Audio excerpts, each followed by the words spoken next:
திருவாக்கும் செய்கருமம் கைகூட்டும் செஞ்சோர் பெருவாக்கும் பீடும் பெருக்கும் உருவாக்கும் ஆதலால் வானோரும் ஆணை முகத்தானே காதலால் கூப்புவோர் தம் கை.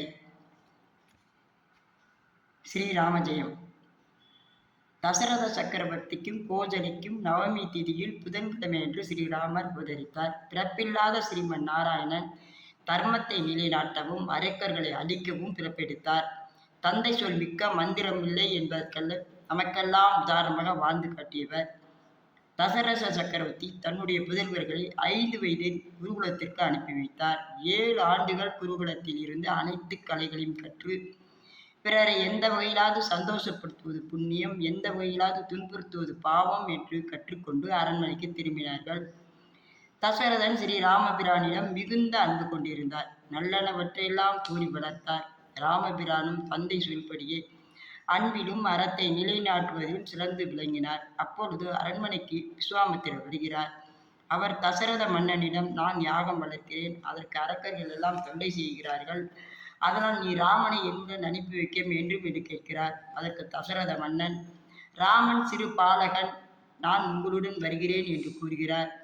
அதை கேட்டு விஸ்வாமித்திரர் கோபப்படுகிறார். ராமபிரானுக்கு நல்லனவெல்லாம் நடக்கும், என்னுடன் அனுப்பிவை என்று கூறுகிறார். அதனால் தசரதரும் ராமபிரானையும் லட்சுமணனையும் விஸ்வாமித்திரனுடன் செல்லுமாறு சொல்கிறார். தந்தை சொல் ஏற்று இருவரும் செல்கின்றனர். விஸ்வாமித்திரர் யாகம் காத்து சீதையை திருமணம் புரிகிறார். திருமணம் முடிந்த அனைவரும் அயோத்தி அரண்மனை திரும்புகின்றனர். தசரத மன்னன் ராமனிடம், நீ மன்னர் பொறுப்பை ஏற்க வேண்டும் என்று கேட்டுக்கொண்டார். ராமரும் தாங்கள் இருக்கும்போது என்னால் அதை நினைத்து கூட பார்க்க முடியவில்லை என்று மறுக்கிறார்.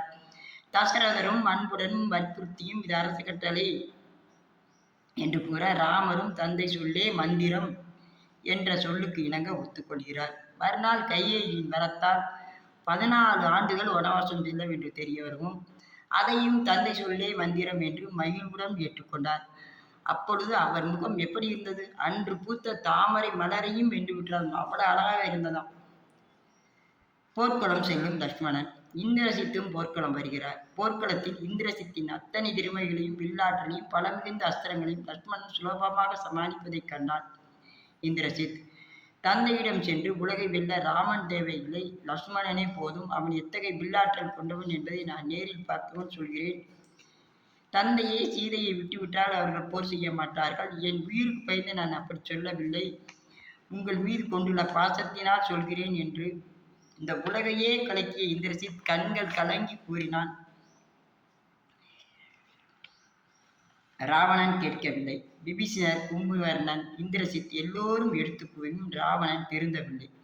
தந்தை சொல் மிக்க மந்திரம் இல்லை என்பதற்கிணங்க இந்திரசித் போர்க்கோலம் பூண்டு கண்களில் நீர் மல்க தந்தையை பார்த்து வணங்கி, தந்தையே, அத்தனை திறமைகளையும் காட்டி போரிடுகிறேன். நான் போர்க்களம் சென்று ராமன் என்னை வெற்றி பெற்றால் அப்பொழுதாவது சீதையை விடுதலை செய்யுங்கள் என்று சொல்லி போர்க்களம் சென்றான். தந்தை சொல் மிக்க மந்திரம் இல்லை என்பதற்கு எடுத்துக்காட்ட வாழ்ந்த இந்திரசித்.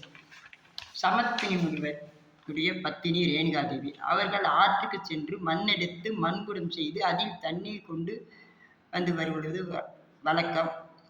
ஒரு நாள் கந்தர்வன் வானில் பறப்பதை பார்த்து அவன் அழகில் ரேணுகாதேவி மயங்க மண்குடம் செய்ய முற்பட உடைந்தது. குடம் அவர்களால் செய்ய முடியவில்லை. அதனால் தண்ணீரும் கொண்டு வர முடியவில்லை. அதை கண்ட சமத்வினி முனிவர், கற்ப நெறி தவறிவிட்டாய் என்று ரேணுகாவின் தலையை வெட்டச் சொல்ல, மற்ற புதல்வர்கள் மறுக்க பரசுராமர் அன்னையின் தலையை வெட்டுகிறார். தந்தை சொல் மிக்க மந்திரம் இல்லை என்பதை கடைபிடிக்கிறார். தந்தையும் உனக்கு என்ன வர வேண்டும் கேள், தருகிறேன் என்கிறார். என் தாயை பிழைக்க வையுங்கள் என்று வரம் கேட்பார். அதன்படி ரேணுகாதேவியும் பிழைத்து இப்போது மாரியம்மனாக அருள்பாலிக்கிறார். இறுதியில் சீதா பிராட்டியை மீட்ட பிறகு ராமரும் சீதா பிராட்டியை ஏற்றுக்கொள்ள மறுக்கிறார். சிவபெருமானும் சொர்க்கத்தில் இருந்து தசரதனிடம், தசரதா, நீ ராமனை பிறந்த துயரத்தில் இருக்கிறாய், பூலோகம் சென்று உன் கவலையை தீர்த்துக்கொள் என்றார். ராமன் முன் தோன்றிய தசரதர் ராமபிரானை கட்டிக்கொண்டு அழுதார். ராமா, கைகேயி 2 வரம் கேட்டபோது என் நெஞ்சில் வேல் வாய்ந்தது போல் இருந்தது. இப்போது உன்னை கட்டி தழுவியதால் என் துன்பம் நீங்கியது என்றார். மேலும் நீ சீதாவை ஏற்றுக்கொள்ள வேண்டும், அவள் அக்னியைப் போல் தூய்மையானவள் என்றார். தந்தை சொல்லே மந்திரம் என்று சீதா பிராட்டியை ஏற்றுக்கொண்டார். தந்தையிடமும் ராமரும் நீங்கள் துறந்த என் அன்னை கைகேயையும் பரதனையும் ஏற்றுக்கொள்ள வேண்டும் என்று வேண்ட தசரதனும் ஏற்றுக்கொண்டார். இவ்வாறாக தசரத மைந்தர்கள் தந்தை சொல்லே மந்திரம் என்று நமக்கெல்லாம் வாழ்ந்து காட்டினார்கள். செய் ஸ்ரீராம். நன்றி, வணக்கம்.